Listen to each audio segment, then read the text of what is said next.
Здравствуйте, в эфире «Чегемская правда». Давно у нас не было Стамура Таня, и вот, наконец, он появился, наш постоянный политический обозреватель. И я, воспользовавшись этой ситуацией, начну, наверное, вот с нашего региона, Южного Кавказа. Активно сейчас идет переговорный процесс между Азербайджаном и Арменией. Вот-вот решится вопрос открытия сквозного сообщения через Зангезур, вот так называемый Зангезурский коридор. И это вот в купе одновременно с явным ухудшением отношений между Москвой и Баку.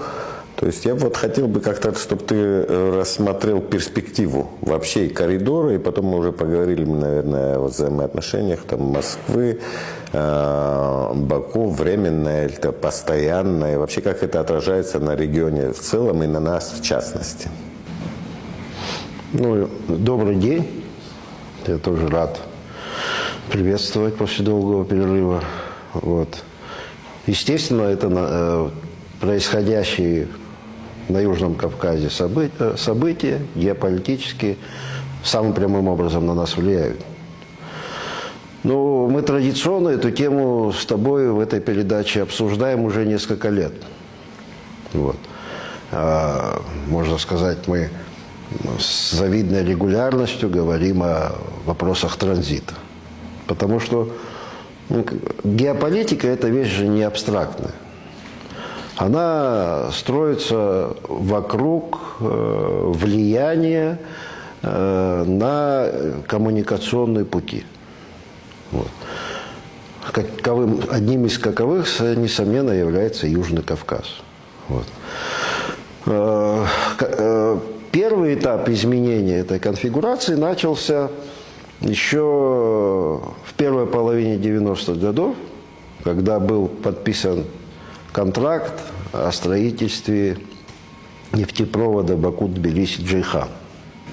Это еще при Шеварднадзе? Да, это еще при Шеварднадзе произошло. Был создан консорциум по разработке шельфовых месторождений и транспортировке этой нефти по этому маршруту Баку-Тбилиси-Джейхан далее в Европу. Там, конечно, проявляли интерес и Казахстан, и другие региональные страны.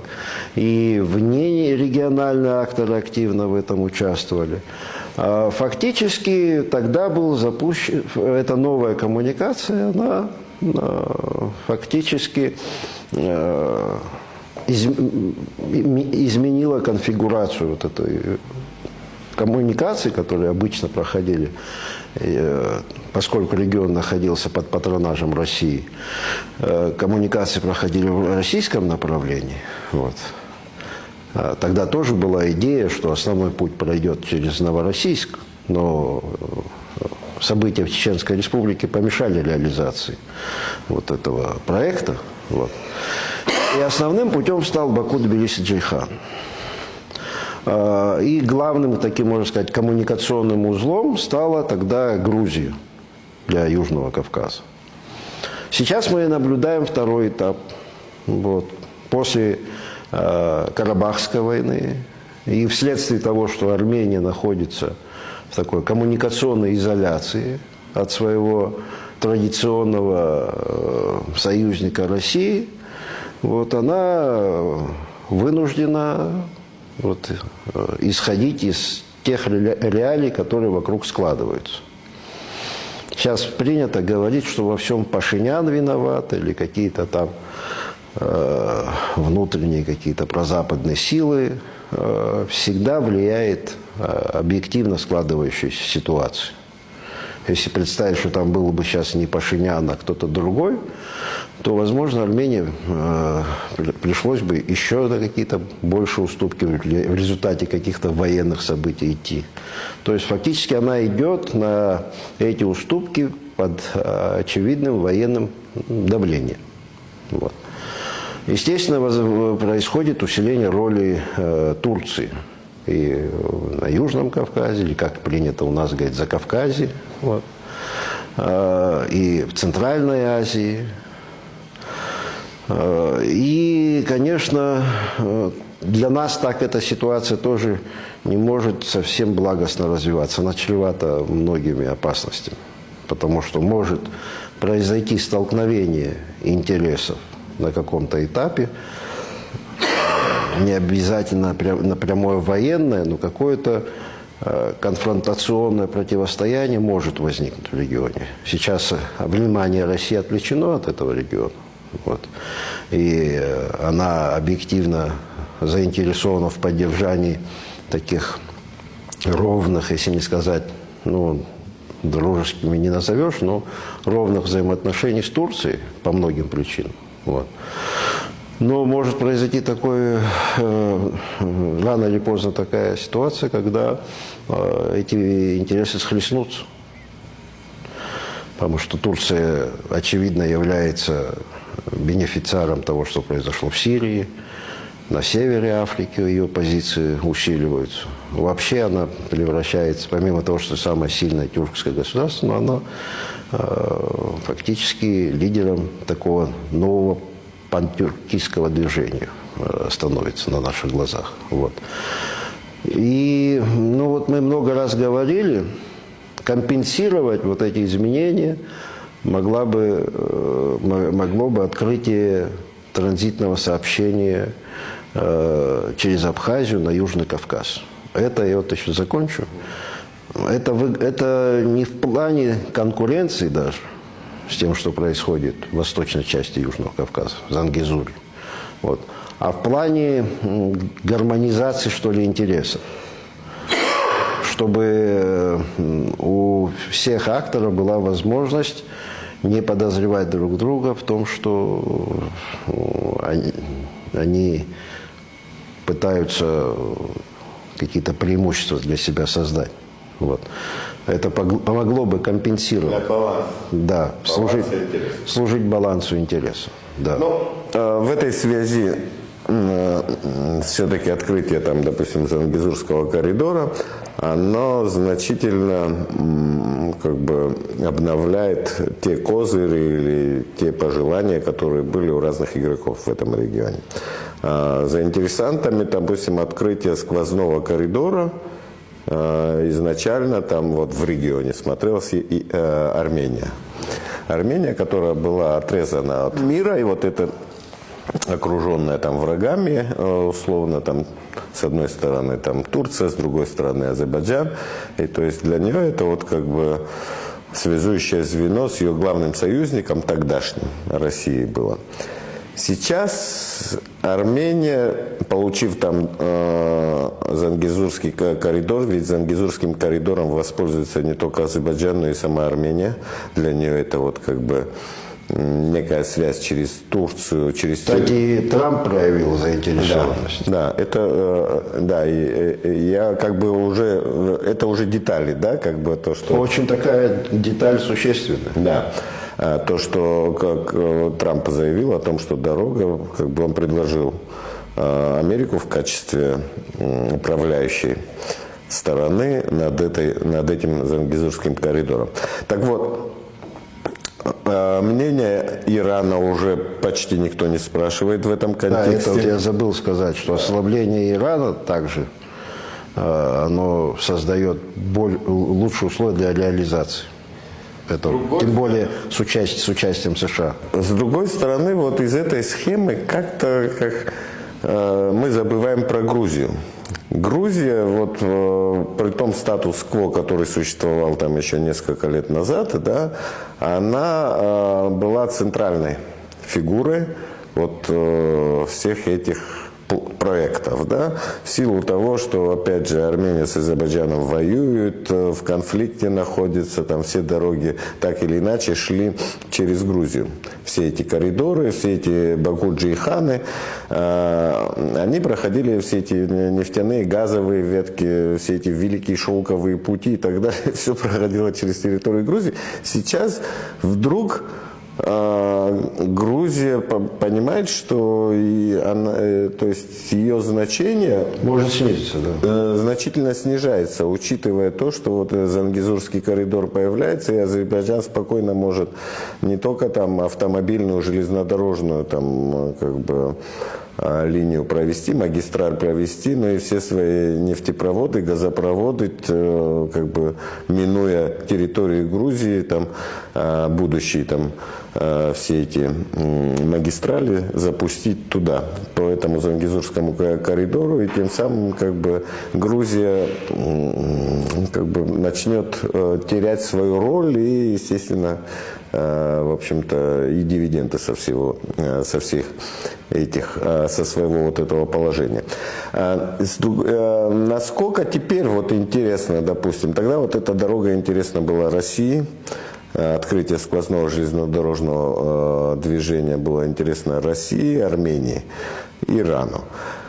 Сейчас кому интересно вот это сквозное железнодорожное сообщение? Ну, если говорить о ближайших, И насколько... о ближайшей выгоде, конечно, у нас же здесь только не только экономический фактор работает, и политический тоже. Вот. Потому что, ну, допустим, если представить, что здесь будет тупик долгое время, а там все заработает, будет логистика развиваться, будут инвестиции в инфраструктуру, потом это дело развернуть очень сложно. Вот пример приведу. Кажется, вот Петр I, говорит, прорубил окно в Европу. То есть воротами в это окно, или как это сказать, должен был стать Петербург. Ну, первое время Петру Первому приходилось собственный город Архангельск обкладывать пошлинами, чтобы привычную логистику изменить, захода европейских судов в русские порты, и перенаправить эту логистику в Петербург. То есть, если там... Да, если если там это будет развиваться односторонне, здесь будет тупик, это, конечно, будет приобретать такой долгосрочный характер. Для Грузии, конечно, ты прав, это кажется невыгодным, потому что ее значение действительно будет снижаться. Но она тоже проводит диверсифицированную политику. Вот сейчас мы видим, что она активно... Прям шумихи вокруг этого нету, но традиционно в Грузии очень сильное влияние Турции, особенно вот в этих регионах, прилегающих непосредственно к Турции. Вот. Сейчас идет строительство, реализация началась крупного проекта в Анакли с участием китайско-сингапурской компании. Да, то есть здесь появляется такой очень мощный внерегиональный игрок, которого никогда не было на Южном Кавказе, как Китай, который ищет альтернативные разные пути для поставок, масштабных поставок своей продукции на внешние рынки. Вот. То есть здесь совершенно новые какие-то вводные появляются в этом регионе. Вот. И такое вот тупиковое состояние, в котором мы находимся, оно, конечно, чревато разными опасностями. Но ты спросил, кому выгодно. Конечно, в первую очередь кажется, что выгодно России, Абхазии, Грузии, потому что у Грузии тоже есть проблемы. У нее западные районы Грузии, они, конечно, там мало таких экономических драйверов. То есть, заработает такой транзит, они появятся. В советские годы, кстати, это очень сильно влияло на развитие нашей Восточной Абхазии и прилегающих к ней западных регионов Грузии. Сейчас оттуда наблюдается отток населения в нашем случае и в Западной Грузии тоже. Потому что нету таких стимулов, которые... Да, тупиковая ситуация. Вот. Если дальше смотреть, ну, я думаю, рано или поздно этот вопрос будет обсуждаться на уровне крупных игроков, и региональных, и нерегиональных. Обязательно встанет необходимость примирения их интересов. Потому что если чьи-то интересы будут ущемлены, всегда будет желание какому-то реваншу, там, расшатать ситуацию, изменить невыгодный для себя статус-кво. Это всегда, это мировая практика, мировая история, всегда так. Поэтому, если удастся примирить с помощью того, что, ну, это логично, чтобы вся сеть коммуникаций работала. Если удастся примирить, то это было бы выгодно всем. И тем, кто Зангезур хочет, чтобы работал, и тем, кто хочет, чтобы путь через нашу территорию работал, они потом будут работать как сообщающиеся сосуды. Вот. Помнишь, мы еще в ноябре даже публиковали документ, который в ноябре 2021 года, я вот вчера вспоминал, мы опубликовали документ, который вырабатывали на экспертной площадке, еще в ноябре 2021 года. Я его вчера перечитал, там мы говорили о необходимости разблокирования всех транскавказских магистралей. Вот. Мне кажется, эта актуальность все больше нарастает в этом вопросе. Но здесь надо учесть еще, наверное, как бы не только то, что происходит там в армяно-азербайджанских отношениях. Здесь кризис в отношениях между Москвой и Баку, он идет по нарастающей. Попытка как-то его успокоить, локализовать явно не получилось. И сейчас как бы это напряжение между этими двумя странами нарастает. Насколько вообще этот кризис в перспективе может стать таким долгоиграющим? И насколько он может перерасти там в некую другую плоскость? Понимаешь, мы сейчас наблюдаем за эмоциональной стороной. Вот, там много эмоциональных факторов сработало. Я не говорю, что они не важны, особенно на Востоке это очень важно. Всякая, там не только суть важна, и форма. Вот. Тут какая-то была череда событий во взаимоотношениях между Баку и Москвой. Вот. Но даже если бы этой череды событий не было, и все бы выглядело ровно, сам факт того, что конфигурация коммуникационная меняется, само по себе это никак не способствовало бы как-то долгосрочным хорошим отношениям между Москвой и Баку. Это надо иметь в виду. Здесь можно, я уверен, что найдутся какие-то дипломатические способы, чтобы снять вот эту эмоциональную составляющую. Да, такая возможность имеется. Но если говорить о стратегической стороне вопроса, то она решается только путем компенсации, вот то, о чем мы говорим, появления нового транзита. А так, долгосрочно, конечно, это все будет развиваться не в пользу России в этом регионе. Как бы друг другу все не улыбались, не жали бы друг другу руки, вот, это может быть вот таким образом. Ну, с геополитикой мы как бы уже будем говорить в последующих передачах, тем более сейчас тема Зангезура, она находится в динамике, то есть и вообще вся эта история между Москвой, Баку и так далее, между Азербайджаном и Арменией, попыткой перехватить управление американцами и так далее, это все в таком достаточно динамичном, в такой динамике находится. Это обязательно мы как-нибудь в следующих передачах вернемся к этой теме. Сейчас я все-таки хотел бы о внутренней ситуации поговорить. На прошлой неделе форум Народного единства сделал обращение парламенту о том, чтобы провести парламентское расследование, отталкиваясь от той ситуации, что у нас там последний год-два очень активно муссировалось, якобы в Абхазии есть антироссийские силы и настроения, да, и силы. То есть это вот как бы Аслан Бжани and Company, они как-то об этом активно сообщали миру. И в конце концов это вот так или иначе отразилось на Абхазии, на абхазской политической системе, да, то есть тяжелые выборы, потом система санкций и так далее и тому подобное, но в реальности вот тот мир, нарисованный Асланом Бжанием, о том, что здесь Абхазии там как бы море антироссийских сил, еще как бы подкармливаемые там различными спецслужбами иностранными, он заметно отличается от тех реалий, которые есть. С другой стороны, ну, если бы так не было бы, наверное, были бы какие-то там, я не знаю, уголовные дела, расследования и так далее. Ничего, кроме вот таких как бы пропагандистских заявлений, больше ничего не было, по большому счету.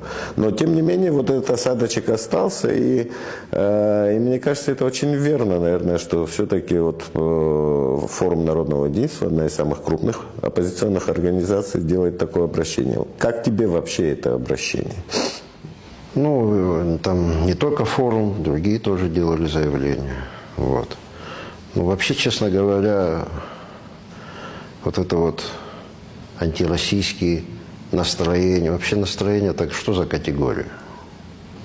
Мне кажется, в этом смысле мы, вот, жалко, что у нас сейчас литераторов нету хороших. Вот. Оруэлл в свое время писал о мысли преступлениях. Мы пошли дальше, о преступлениях с помощью настроения. Ну, видимо, у кого что есть, тот тем и совершает преступление. В нашем обществе легче с помощью настроения совершать преступление, чем даже мысли. Вот. Но само вот это словосочетание настроения, это все говорит все-таки о пропагандистском дискурсе.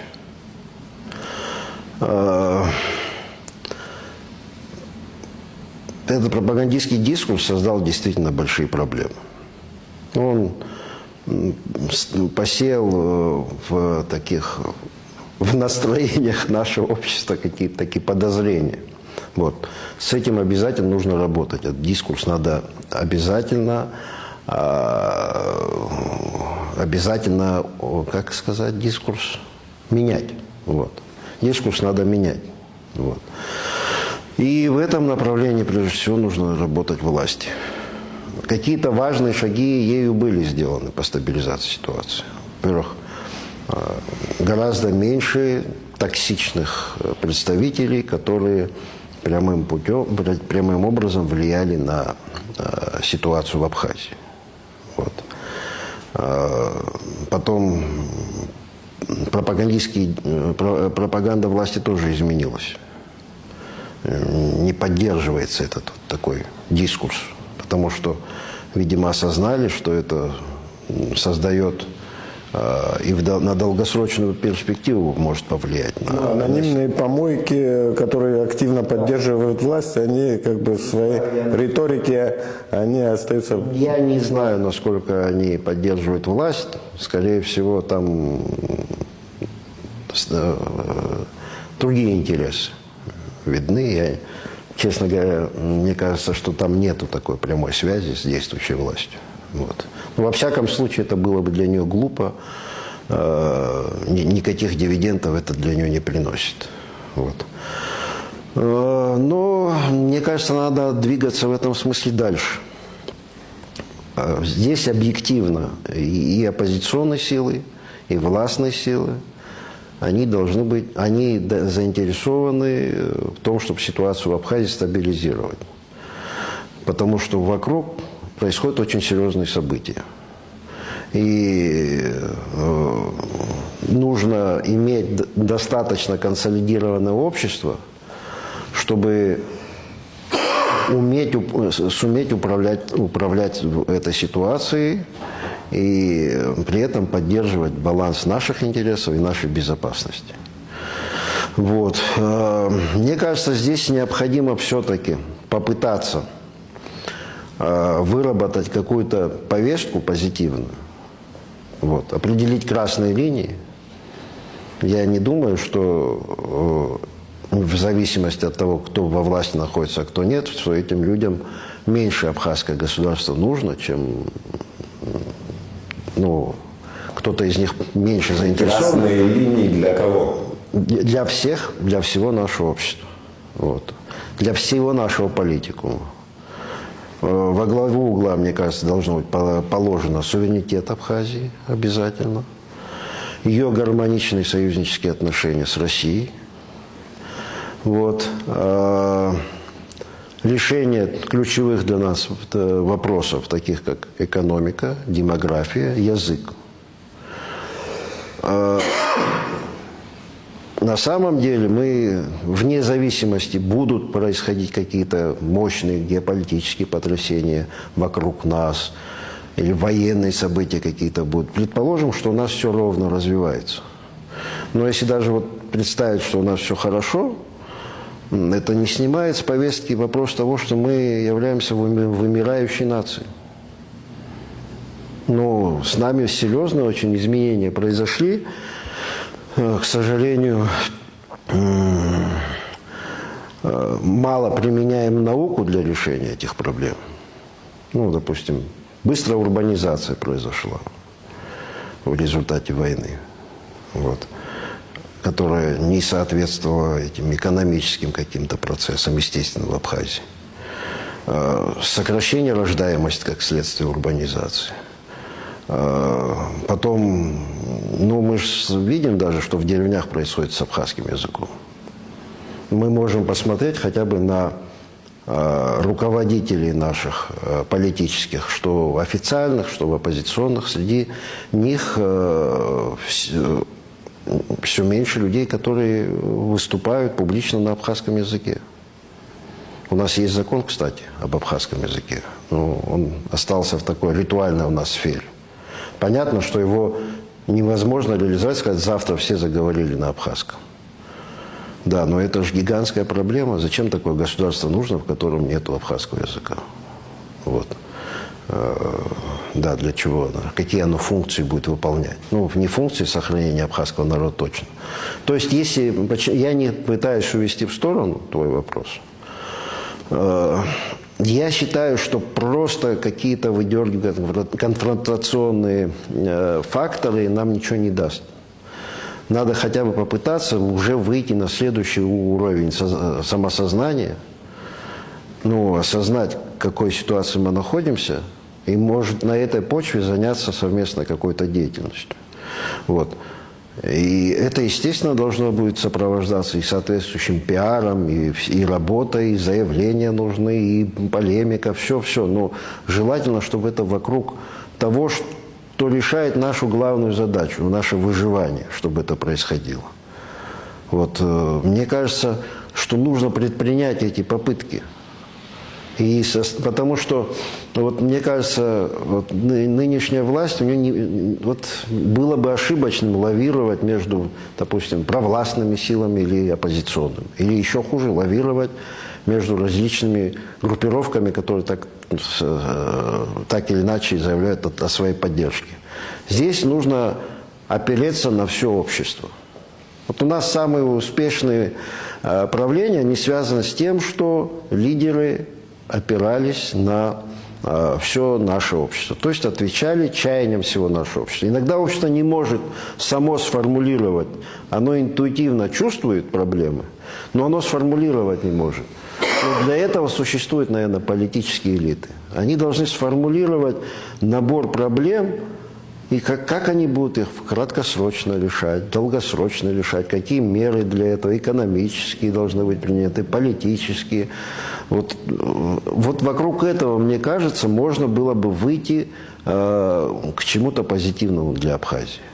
Потому что, ну, вот и меня включили в очередной раз в Конституционную комиссию.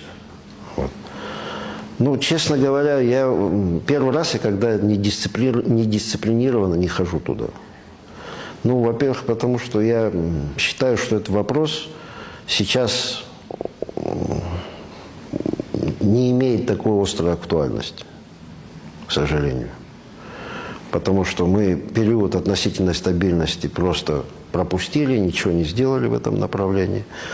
А сейчас кардинальные изменения власти или там введение... Ну, здесь общественные проблемы. От того, что ты политическую систему поменяешь, это автоматически общество не поменяет. Сейчас период, когда нужно принимать быстрые решения, не пролонгированные во времени. Вот мне кажется, что вот этим надо как раз заняться. Всем политическим игрокам. То есть вот парламент, вот это обращение к парламенту, оно вообще уместно? Я думаю, это нужно, потому что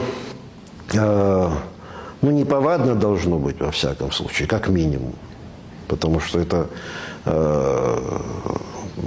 должна быть какая-то ответственность за то, что ты сделал, понимаешь? Поэтому это необходимо. Но мне кажется, что изолированно только этим заниматься, этого недостаточно. Нет, понятно, что Не, ну вот у нас так получается, знаешь, закинули какое-то заявление, потом ждут реакции, потом приходит реакция, как правило, негативная. Обрадовались, получили негативную реакцию, и надо широким фронтом работать. Ну, кто-то на себя должен за это взять. Или оппозиционные силы, или власть. Надо пойти широким фронтом. И это частная, важная проблема, она частная. Понимаешь? Надо вместе этим всем заниматься. Нет, понятно, что у нас проблем выше крыши, да, и в разных сферах, там, экономика, энергетика, социальная сфера и так далее. Но, как бы, и это тоже очень важно. Все-таки... Я сейчас понимаю, энергетика, все. Я же не говорю, что нет. Да. Я считаю, что повестка должна быть более широкой, чем только это. Сейчас лето у нас закончится. Вот. Осень, во-первых, как видим, и курортный сезон не очень у нас хорошо идет пока. Вот. Значит, люди меньше заработают. Значит, будет какая-то социальная основа для недовольства. Куда это недовольство будет направлено? Вот мы это все должны прогнозировать. Что у нас будет с энергетическими проблемами в течение года? Какие договоренности достигнуты с Россией? И публичная политика очень важна. Допустим, власть, она должна обозначить, сказать обществу, у нас ждут вот такие-то проблемы этой зимой. Мы собираемся сделать то-то, просим вас сделать это-то. Такие-то решения мы будем принимать. Не знаю, с оппозиционерами встретиться обязательно. Потому что никто же сам себе не враг. Вот, исходя из... к чему неоднократно мы это говорили при предыдущем правлении, и сейчас, то есть ситуация не улучшается. Ни для абхазского народа, ни вокруг, ни контекст у нас не улучшается. Все более тяжелая ситуация становится. Вот. Это надо просто, мы же видим, во всех отношениях. В общем, ты совсем в такое уныние нас загнал. Нет, зачем уныние? Что, нужно просто осознавать свое реальное положение и какие у нас шансы для выживания в окружающем не очень добром для нас мире. То есть ты все-таки предлагаешь более принимать активные действия там, в разных сферах, в разных направлениях. Да, я считаю, что вот с этим дискурсом, что здесь враги народа, там какие-то темные силы, с этим нужно покончить, потому что мешает это созидать. Мешает просто навешивание ярлыков, оно мешает нормальной дискуссии в стране. Вот, это раз. Два, нужно все-таки в созидательное русло как-то направить свои силы. Дать возможность людям этим заниматься. Вот в этом ответственность главной власти. Мне кажется, что они должны эти шаги предпринять. То, что было сделано до этого, оно хорошо, но недостаточно. Здесь просто молчком не обойти эти все вопросы. Вот что я хотел сказать. Хорошо, на этом я буду завершать нашу передачу. Астамур. И извините еще раз, я периодически покашливал, это простуда, и летом меня хватает. Еще раз приношу свои извинения. Астамур, тебе спасибо. Спасибо. Да, до новых встреч. Смотрите нас. До свидания. До свидания.